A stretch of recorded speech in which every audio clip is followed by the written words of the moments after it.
আমাদের জীবনে অত্যন্ত গুরুত্বপূর্ণ একটা আশা বসবাস করে বিশ্বাসের রূপে। বিশ্বাস যা আমরা ঈশ্বরের ওপর করি, ভাগ্য প্রারব্ধের ওপর করি, নিয়তির ওপর করি। যখনই ভালো কিছু হয় আমরা বলি এ হলো ঈশ্বরের দয়া, যখন খারাপ কিছু হয় আমরা বলি এ হলো ঈশ্বরের মায়া। কখনো ঈশ্বর বা ভাগ্য বা প্রারব্ধ বা নিয়তি। আপনি নিজে কোথায় তা কখনো ভেবেছেন? আপনি বিশ্বাস করছেন ঈশ্বরের উপর, প্রারব্ধের উপর, কখনো নিজের উপর করেছেন?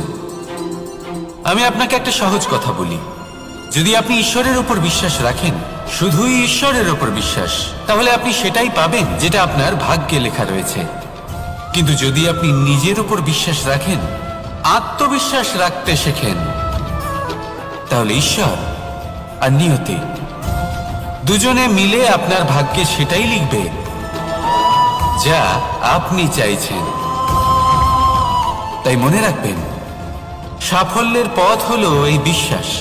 নিজের আত্মবিশ্বাসকে ধরে রাখতে শিখুন, দেখবেন আত্মা প্রসন্নতায় ভরে উঠবে। তাহলে আসুন এই প্রসন্ন ভাব নিয়েই বলুন, রাধা রাধা।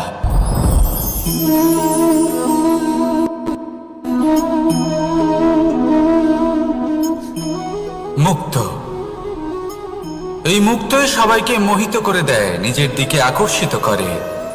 অত্যন্ত সুন্দর, গোল, শুভ্র। মুক্ত দ্বারা নির্মিত আভূষণ, তা হয়তো সে মুকুটই হোক বা কোনো স্ত্রীর অলংকার, তাকে আরো সুন্দর করে তোলে, তাকে আরো সুন্দর দেখতে লাগে। এবার এই মুক্তকে এত সুন্দর দেখার জন্য কত কষ্ট সহ্য করতে হয় তা কি কখনো আপনি ভেবেছেন? এই মুক্ত ঝিনুক থেকে বের করা হয়, ঝিনুক যা কিনা সমুদ্রের তলদেশে থাকে। ওকে কত কষ্ট সহ্য করতে হয়, জলের চাপ সহ্য করতে হয়, সমুদ্রের স্রোত সহ্য করতে হয়। এই ঝিনুককে এত কষ্ট সহ্য করতে হয়, এই মুক্তকে এত কষ্ট সহ্য করতে হয়, তারপরে এর রূপ এত সুন্দর হয়। যদি আপনিও আপনার পরিশ্রমের সৌন্দর্য, নিজের পরাক্রমের সৌন্দর্য এই সংসারে প্রকাশিত করতে চান, তাহলে আপনাকেও কষ্ট সহ্য করতেই হবে। তাই জীবনে যখনই সংকট আসবে, বিপদ আসবে, সমস্যা আসবে, তখন একে সুযোগ হিসেবে গ্রহণ করুন। কারণ এই বিপদের সাথেই লড়াই করে আপনি মুক্তর মতোই পরিশুদ্ধ হয়ে উঠবেন। তাহলে আসুন আর আমার সাথে ভালোবেসে বলুন, রাধা রাধা। আপনি কি জানেন আপনার জীবনে আপনার আসল জীবন সাথী কে হন? মাতা পিতা, ভাই বোন, স্বামী স্ত্রী? না, আপনার আসল জীবন সাথী হলো আপনার শরীর। সেই শরীর যার দিকে আপনি কখনো নজরই দেন না, ঠিক কিনা? এবার যে মানুষ এই রহস্য বুঝতে পারেন, তার জীবন এমনি শুভ হয়ে যায়। আপনি নিজেই দেখুন না, সে সংসারের মঙ্গলই করা হোক বা সত্যের রক্ষা করা হোক, তা সে শত্রুর সাথে যুদ্ধ করা হোক বা মিত্রকে রক্ষা করা হোক, এই শরীরই তো কাজে আসে। তপস্যাতে, বলিদানে, পরিশ্রমে এই শরীরই হলো আধার, ঠিক কিনা?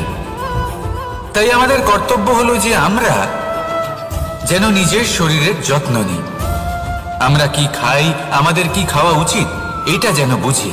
কোনটা সুপাচ্য আর কোনটা নয়, এটা যেন বুঝি। কারণ যেমন হবে অন্ন, মনও তেমনই হবে। যত ভালো অন্ন তত ভালো মন। আর সুস্থ শরীর হলো সুস্থ মনের আধার, এ কথা অবশ্যই মনে রাখবেন। আর যদি মন সুস্থ থাকে, তাহলে সকল শুভ উদ্দেশ্য পূর্ণ হবে। তাহলে আসুন আর আমার সাথে ভালোবেসে বলুন, রাধা রাধা। কথায় আছে যে দৃষ্টি অত্যন্ত কঠোর হয়, অত্যন্ত শক্তিশালীও হয়। কথায় আছে যে কারোর উপর যদি কুদৃষ্টি পড়ে, তাহলে তার বিনাশ কেউ আটকাতে পারে না। এই যে কুদৃষ্টি, এর উপাচারও আমাদের কাছে রয়েছে। যখন আমরা বাড়ি নির্মাণ করি, তখন একটা কালো মুখোশ লাগাই, যাকে রক্ষা কবচ মনে করা হয়, কুদৃষ্টি থেকে বাঁচার জন্য। যখনই কোনো বাচ্চা বাইরে যায়, তখন তার মাথায় আমরা একটা কাজলের টিপ পরিয়ে দিই, কুদৃষ্টি থেকে বাঁচার জন্য। অর্থাৎ এই সংসারে কুদৃষ্টি থেকে বাঁচার উপাচার রয়েছে। উপাচার যদি কিছু না থেকে থাকে তাহলে তা হলো দৃষ্টিভঙ্গির। যদি আপনার দৃষ্টিভঙ্গি অনুচিত হয় তাহলে আপনার পতন কেউ আটকাতে পারবে না। না পারবে কালো মুখোশ, না কালো টিপ, না স্বয়ং ঈশ্বর। সেই জন্য নিজের দৃষ্টিভঙ্গি শুভ করে তুলুন, সব কিছু শুভই হবে। আসুন আমার সাথে ভালোবেসে বলুন, রাধা রাধা। কথায় আছে যে জীবনের আধার হলো সম্পর্ক, প্রসন্নতারও এবং ঈশ্বরের সাথে দেখা পাওয়ারও। এবার এই সম্পর্কের আধার আসলে কি? সেবা না, বোঝাপড়া না, অপেক্ষা না। এই সম্পর্কের আধার হলো বিশ্বাস। যদি বিশ্বাস ভেঙে যায় তাহলে জেনে রাখবেন যে সম্পর্করূপী এই ভবন এর ভিতই ভেঙে গেল।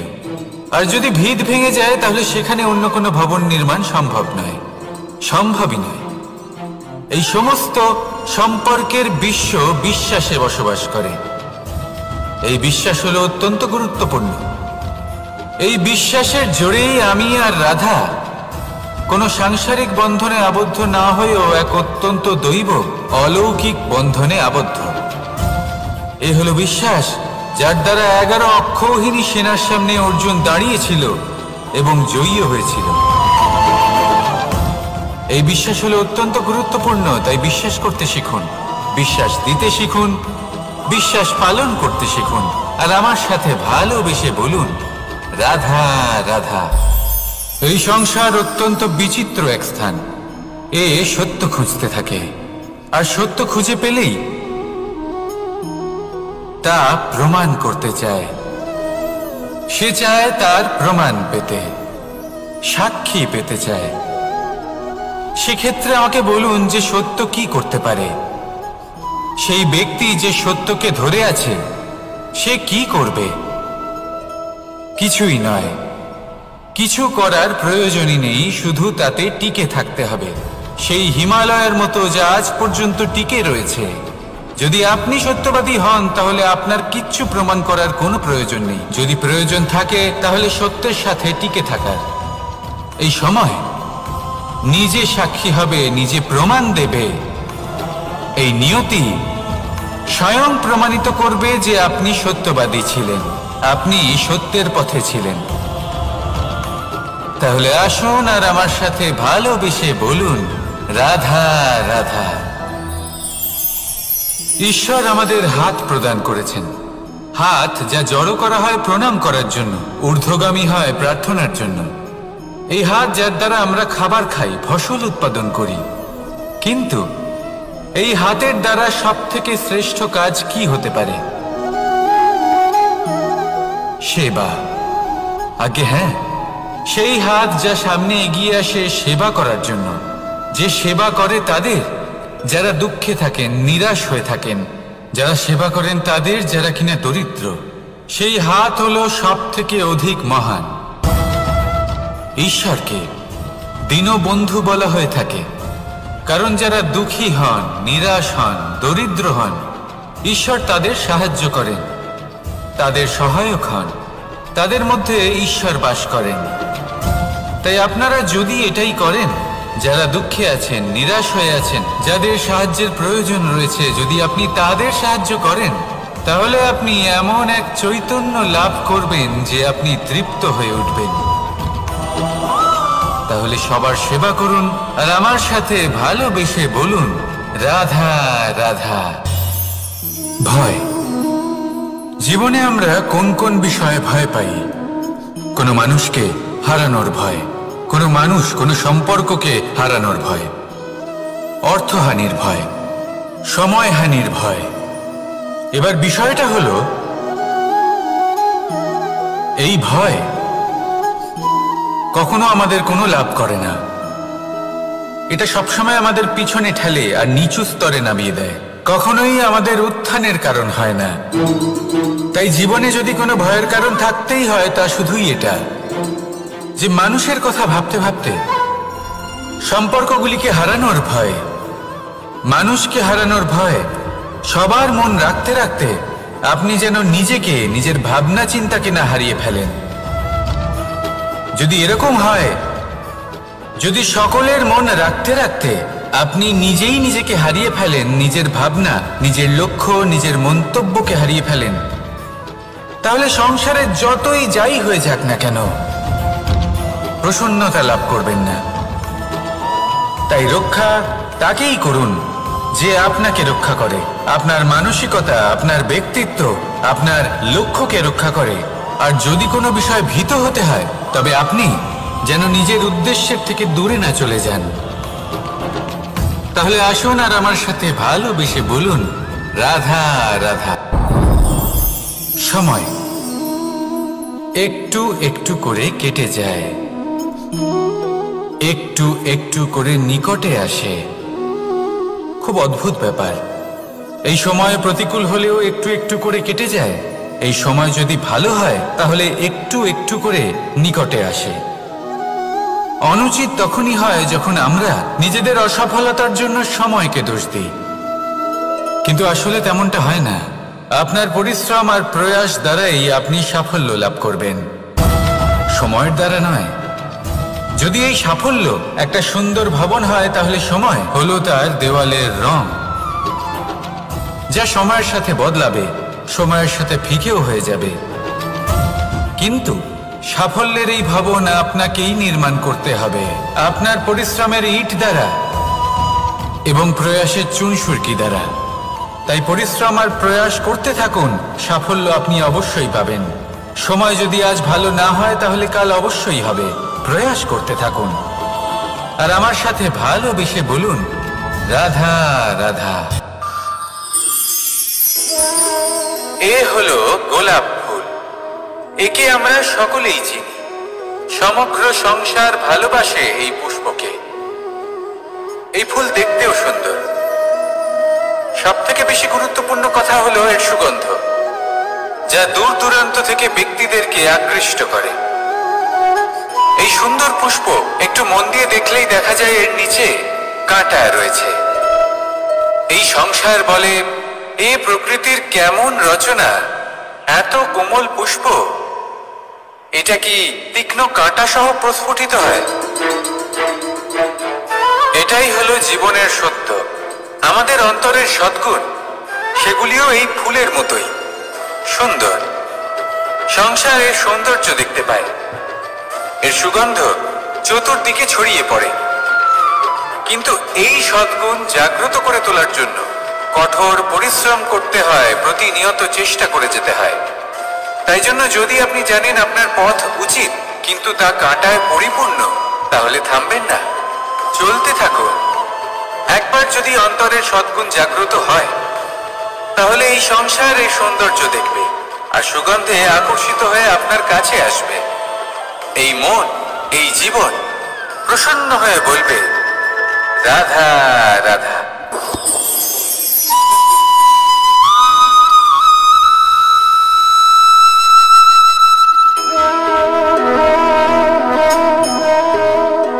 মোহনের বাঁশির এই সুর, এই সঙ্গীত কার না পছন্দ হয়?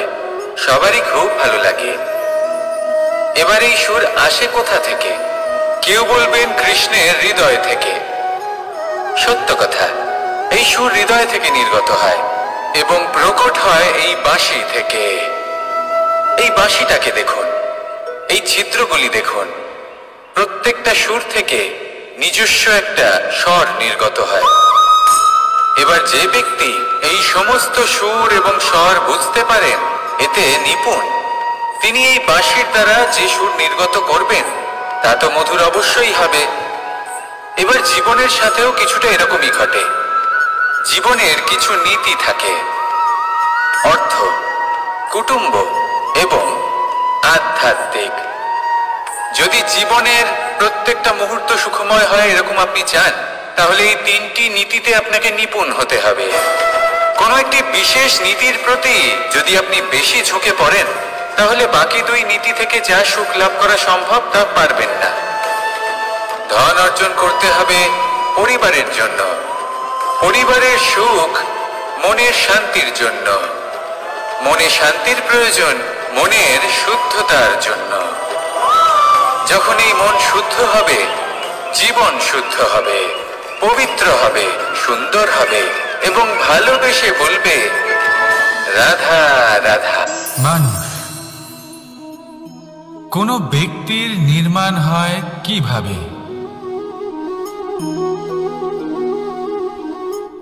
কেউ বলবেন পঞ্চতত্ত্বের দ্বারা, কেউ বলবেন আত্মা, দেহ ও চেতনার দ্বারা, কেউ বলবেন ঈশ্বরের কৃপার দ্বারা, তো কেউ বলবেন এই প্রকৃতির পরীক্ষার দ্বারা। না, মানুষের নির্মাণ হয়ে থাকে বিশ্বাস দ্বারা। ব্যক্তি তখনই গড়ে ওঠেন যখন ব্যক্তিত্ব থাকে, ঠিক কিনা? আর ব্যক্তিত্ব তখনই হবে আর সেরকমই হবে যেরকম বিশ্বাস আপনি নিজের উপরে রাখবেন। যদি আপনি মনে করেন আপনি বিষের ন্যায় হবেন, তাহলে আপনি বিষাক্তই হবেন। যদি আপনি এটা মনে করেন যে আপনি অমৃতের ন্যায় হবেন, তাহলে আপনি অমরই হয়ে যাবেন। যদি আপনি নিজের উপরে বিশ্বাস রাখেন যে আপনি সংসারের সব থেকে উঁচু পর্বতের শিখরে পৌঁছতে পারবেন, তাহলে আপনি অবশ্যই পৌঁছবেন। যদি আপনার এরকম মনে হয় যে আপনি এরকম কখনো করতে পারবেন না, তাহলে এরকম কখনোই হবে না। ভেবে দেখবেন, বিশ্বাসের মধ্যেই বিশ্ব বাস করে থাকে, তো আপনার অস্তিত্ব কেন করবে না? যেমন বিশ্বাস আপনি নিজের উপরে রাখবেন, তেমনই আপনি হয়ে উঠবেন। সেই জন্য নিজের উপরে বিশ্বাস রাখুন, আর হ্যাঁ, ভালোবেসে বলুন রাধা রাধা। শত্রুতা, একজন মানুষ অন্য মানুষের সাথে শত্রুতা করে বসেন, দুজন ঘনিষ্ঠ বন্ধু। এমনও এক সময় আসতে পারে যখন এনারা একে অপরের শত্রু হয়ে ওঠেন।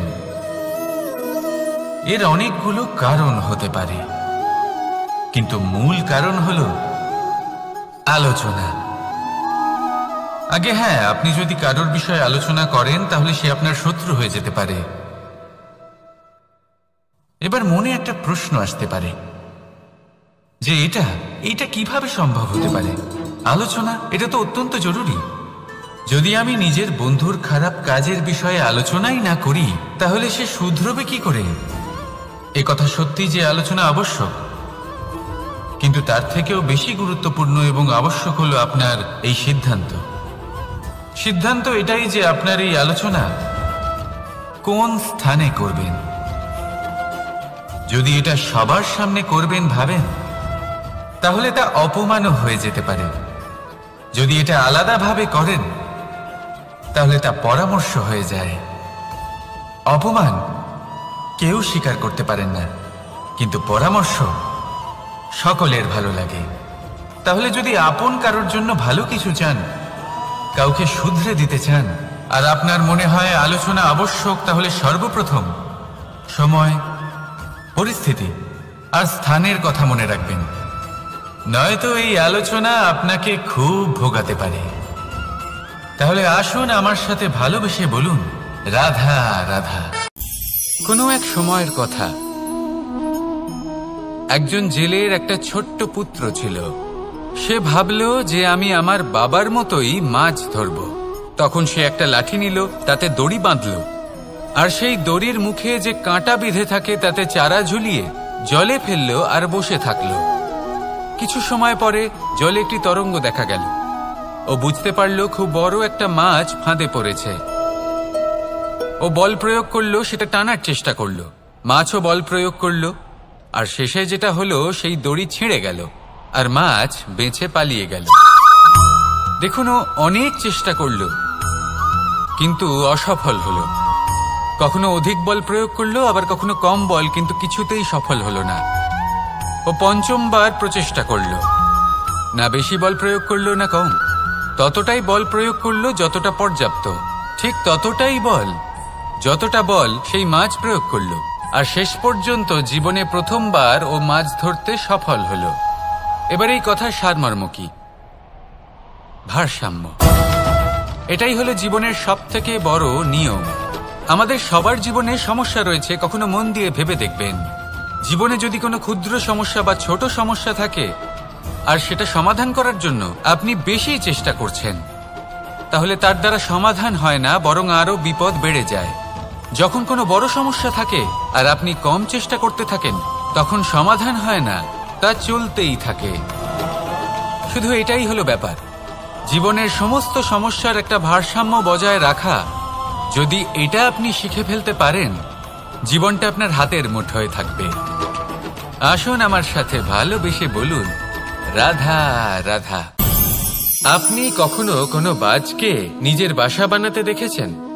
এই বাজ যখনই কোনো বাসা বানায় তখন উঁচু গাছের ডালে বা কোনো পর্বতের শিখরে বাসা বানায়, অনেক উচ্চতায়। আর সেখানে তার সন্তানও জন্মগ্রহণ করে। যখন এই সন্তানেরা জন্মায় তখন এই বাজ খুবই ভালোবেসে এবং খুব সাবধানে এদের পালন পোষণ করে। নিজের ঠোঁট দিয়ে তাদের ঠোঁটে খাবার পরিবেশন করে। কিন্তু যেই সেই সন্তানেরা হৃষ্টপুষ্ট হয়ে যায় এবং সেই কথা বাজ নিজে বুঝতে পেরে যায়, সেই বাজ নিজেই সেই বাসা ছিন্ন ভিন্ন করে দেয়। সেই সন্তান যাদের সবেমাত্র ডানা গজিয়েছে, কিভাবে উড়তে হয় তারা জানে না, সেই সন্তানগুলিকে উচ্চতা থেকে ঠেলে দেয়। সেই সন্তান প্রথমে ভয়ভীত হয়ে যায়। তারা সামনে মৃত্যুকে দেখতে পেয়ে ভয়ের কারণে তাদের ডানা ঝাপটাতে থাকে। আর সেই প্রক্রিয়াতেই সেই সন্তানগুলি উড়তে শুরু করে দেয়। এবার এই ঘটনায় আমরা কি শিক্ষা পেতে পারি? এটাই, যদি আপনি মাতা পিতা হন তাহলে নিজের সন্তানকে অবশ্যই স্নেহ করুন, কিন্তু তাদেরকে নিজের আঁচলের তলায় বেঁধে রাখবেন না। যদি আপনি চান আপনার সন্তান জীবনে উন্নতি করুক, তাহলে নিজের মুঠো থেকে তাদের স্বতন্ত্র করে দিন। এই সংসারে সংঘর্ষ করতে দিন। সেই সন্তান নিজেই বুঝতে পারবে যে জন্মের সময় পাওয়া ডানা কি করে ব্যবহার করতে হয়। আর আপনার চোখের সামনে আপনার সন্তান এই আকাশে উড়তে থাকবে। তাহলে আসুন আমার সাথে ভালোবেসে বলুন, রাধা রাধা। কখনো কোনো চাতককে দেখেছেন? একটা চাতক বর্ষার জন্য অপেক্ষা করে। সেই বর্ষার জলে নিজের তৃষ্ণা নিবারণ করে, নয়তো সারা বছর তৃষ্ণার্ত থেকে যায়। ও আকাশের দিকে তাকিয়ে থাকে আর অপেক্ষা করে যে কবে বর্ষা হবে আর কবে আমি আমার তৃষ্ণা নিবারণ করব। সেখানে অন্যদিকে একটি কাক বা একটা পায়রা, এরা কি করে? যেখানে জল পায় পান করে নেয়, যেখানে খাবার পায় খেয়ে নেয়, আত্মীয় স্বজন বন্ধু বান্ধব যাকেই পায় তার সাথে সময় কাটায়, খাবার খায় আর চলে যায়। এবার এদের মধ্যে মিল কোথায় আর পার্থক্য কোথায়? দুজনের কাছেই ডানা রয়েছে, দুজনেই উড়তে পারে। এই আকাশ হলো ওদের, খাবারের দানা ওদের। পার্থক্য হলো তাদের অভিলাষার, পার্থক্য হলো তাদের আকাঙ্ক্ষার, পার্থক্য জীবন যাপনের ধরনের। এবার যত বেশি আকাঙ্ক্ষা থাকবে, যত দামি জীবন যাপন করার ইচ্ছে থাকবে, তত বেশি কষ্ট আপনাকে সহ্য করতে হবে।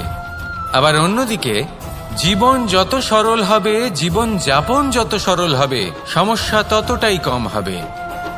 তাই সবসময় চেষ্টা করবেন আপনার মানসিকতা এবং আপনার জীবন যেন সরল হয়। ভালোবাসতে থাকুন। যদি কেউ আপনাকে ভালোবাসে, তাকেও আপনি ভালোবাসা ফিরিয়ে দিন। তাদের সাথে কথা বলুন, কিছু তাদের কথা শুনুন, কিছু নিজের কথা বলুন। দেখবেন সকল তাপ উত্তাপ দূর হয়ে গেছে। এটাই তো হলো জীবনের সারমর্ম। তাই প্রেমে থাকুন, ভালোবাসুন, আর ভালোবেসে আমার সাথে বলুন, রাধা রাধা। একবার একজন সাধক ওনার শিষ্যদের একটা কাজ দিলেন। একটা দুর্লভ জড়িবুটি নিয়ে আসতে বললেন। এতটাও কঠিন কাজ সেটা ছিল না, কারণ সকল শিষ্য জানতেন যে এই দুর্লভ জড়িবুটি কোথায় পাওয়া যায়। পর্বতের শিখরে। কঠিন কাজ কোনটা? সেখানে পৌঁছনোর সেই পথ, যা ছিল কাঁটায় জর্জরিত, পাথরে পরিপূর্ণ। যেখানে পিছলে পড়ার আশঙ্কা রয়েছে এবং গভীর ক্ষত পেতে পারে সবাই। এবার বেশ কয়েকজন শিষ্য গেলেন, তার মধ্যে কয়েকজনই সেই জড়িবুটি নিয়ে আসতে পারলেন। কারণটা কি ছিল? কিছু শিষ্যের মনোযোগ ছিল শুধুমাত্র লক্ষ্যের দিকে, অর্থাৎ পর্বতের সেই শিখরে। কিছু শিষ্যের মনোযোগ ছিল পথের এই সংকটগুলির ওপর। কিছুজন নিজের সমস্ত মনোযোগ, সমস্ত শক্তি কেন্দ্রীভূত করলেন শুধুমাত্র লক্ষ্যের দিকে। বাকিরা মনোনিবেশ করলেন এই সংকটের থেকে নিজেকে বাঁচাতে। কিন্তু যাদের মনোযোগ শুধু লক্ষ্যের দিকে ছিল, শুধু তারাই জড়িবুটি নিয়ে আসতে পারলেন। কারণ কি ছিল? একটা সহজ ব্যাপার যা আমাদের বুঝতে হবে। আমরা যদি লক্ষ্যে পৌঁছতে চাই, তাহলে বিপদের সম্মুখীন তো আমাদের হতেই হবে, আর কোনো বিকল্প নেই। যন্ত্রণাও হবে, পায়ে কাঁটাও হয়তো ফুটতে পারে, হয়তো পড়েও যেতে পারেন, হয়তো রক্তপাতও হতে পারে। কিন্তু তার সাথেই সাফল্য অর্জনের যে আনন্দ, সেটাও পাওয়া যায়। সেই জন্য নিজের মনোযোগ সবসময় লক্ষ্যের দিকে রাখুন, পথের সেই বিপদগুলির দিকে নয়। সত্যি কথা বলতে, এই বিপদ এটা কিছুক্ষণের, আজ আছে কাল নাও থাকতে পারে। কিন্তু যদি লক্ষ্যকে প্রাপ্ত করতে পারেন, তাহলে তার আনন্দ আপনার সাথে সারা জীবন রয়ে যাবে। তাহলে লক্ষ্য প্রাপ্ত করুন আর আমার সাথে ভালোবেসে বলুন, রাধা রাধা। আমরা কখন উচিত কাজ করি, কখন অনুচিত কাজ করি, কখন পুণ্য করি আর কখন পাপ করি, কখন ন্যায়ের পথে চলি আবার কখন অন্যায়ের পথে চলি, তা দুজন ব্যক্তি বুঝতে পারেন, পরমাত্মা আর অন্তরাত্মা। এবার প্রত্যেক মুহূর্তে কি হয় পরমাত্মা সবই জানেন, তার কাছে কিছুই গোপন নয়। কিন্তু প্রত্যেক মুহূর্তে আপনার কি করা উচিত, সেটা উনি এসে আপনাকে বলতে পারবেন না। সেই জন্য আমাদের ভেতরে অন্তরাত্মা আছে, আমাদেরই চেতনার একটি অংশ। একবার চোখ বুঝে দেখুন, অন্তরাত্মার মধ্যে নিমজ্জিত হয়ে ভাবুন আর বোঝার চেষ্টা করুন। এই অন্তরাত্মা সবসময় আপনাকে শুভ কাজ করার জন্য প্রেরিত করেন আর অশুভ কাজ করা থেকে বিরত করেন। এই অন্তরাত্মার কথা মানতে থাকুন, পরমাত্মা সবসময় আপনার কাছেই পাবেন। আসুন আর আমার সাথে ভালোবেসে বলুন, রাধা রাধা। মানুষের জীবনে দুই ধরনের আবেগ থাকে যা চিরকাল তার সাথে বসবাস করে। প্রথম, স্বপ্ন। দ্বিতীয়, অজুহাত। মানুষ হাজার হাজার স্বপ্ন দেখতে পারে। আমাকে এই কাজ করতে হবে, আমাকে ওখানে ঘুরতে যেতে হবে, আমায় জীবনে এই অসম্ভব কাজ বাস্তবায়িত করে দেখাতে হবে, আদি ইত্যাদি। এবার ঠিক যেমন স্বপ্ন দেখেন, সেইভাবে অজুহাতও খুঁজে নিয়ে আসেন। আমি এই স্বপ্ন পূরণ করতে পারলাম না, কারণ আমাকে কেউ সাহায্যই করল না, কারণ আমি দুর্বল হয়ে পড়েছিলাম, কারণ আমার কাছে সময়ই ছিল না, আদি ইত্যাদি। এবার সাফল্য এবং অসফলতার মাঝখানে এই ধরনের সংঘর্ষ হতে থাকে। সাফল্য তখন লাভ করা সম্ভব যখন আপনার স্বপ্ন আপনার অজুহাতের থেকে অনেক বড় হয়, আর অসফলতা তখন পাবেন যখন আপনার অজুহাত আপনার স্বপ্নের থেকে অনেক বড় হয়। আপনি যদি সাফল্য লাভ করতে চান, তাহলে চেষ্টা করতে থাকুন, পরিশ্রম করুন। যদি অসফল হন, তাহলে ভয়ভীত হওয়ার কোনো প্রয়োজন নেই। নিজের ভুল বুঝুন, তাকে শুধরে নিন, আবার চেষ্টা করুন।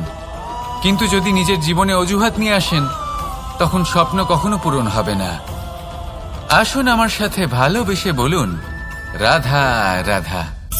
এমন কিছু রয়েছে মানুষের মনে, তাদের জীবনে এমন এক আবেগ যা সর্বজন বিদিত, যা সবাই জানেন যে উপস্থিত আছে। সেটাকে আমরা সমস্যা বলে থাকি। এমনিতে আমরা সকলেই জানি যে এমন কোনো গৃহ নেই যেখানে মৃত্যুর ছায়া পড়েনি, এমন কোনো বৃক্ষ নেই যার দ্বারা ওষুধ তৈরি সম্ভব নয়, এমন কোনো অন্ন নেই যা সময়ের সাথে বিষ বা অমৃতে পরিণত হতে পারে। এবার এই সমস্যাগুলি কোনো ব্যক্তির জন্য সমস্যা হতে পারে, কিন্তু নিজে থেকে এরা কোনো সমস্যাই নয়। এরা আসে আমাদের সাহায্য করতে, আমাদের কিছু শেখাতে। আপনি নিজেই দেখুন, পর্বতের শিখর থেকে কোনো এক পাখি পড়ে গিয়ে নিজের প্রাণ ত্যাগ করলো। সেটা কখন সম্ভব? যখন সেই পাখি ওড়ার চেষ্টাই করে না। তখন যখন কোনো ব্যক্তি জলে পড়ে যান এবং ডুবে গিয়ে নিজের প্রাণ হারান, এর সম্ভাবনা কখন বেশি থাকে? যখন সেই ব্যক্তি সাঁতার কাটার চেষ্টাই করেন না। তখন এই সমস্যা প্রত্যেকের জীবনে থাকবেই, কিন্তু এটা মনে রাখা প্রয়োজনীয় যে কোনো সমস্যা পরিস্থিতির কারণে সমস্যা হয়ে ওঠে না। এই পরিস্থিতি যখন আমাদের সামনে আসে, আমাদের তা কঠিন মনে হয়, আমরা নতমস্তক হয়ে পড়ি, ভয়ভীত হয়ে পড়ি, তার সম্মুখীন হতে পারি না। তখন তা সমস্যার রূপ নেয়। দৃঢ় হয়ে দাঁড়িয়ে থাকুন সাহসের সাথে, এই পরিস্থিতিগুলির সম্মুখীন হন। দেখবেন সমস্যা কখন সাফল্যে পরিণত হবে আপনি জানতেই পারবেন না। আসুন আমার সাথে ভালোবেসে বলুন, রাধা রাধা।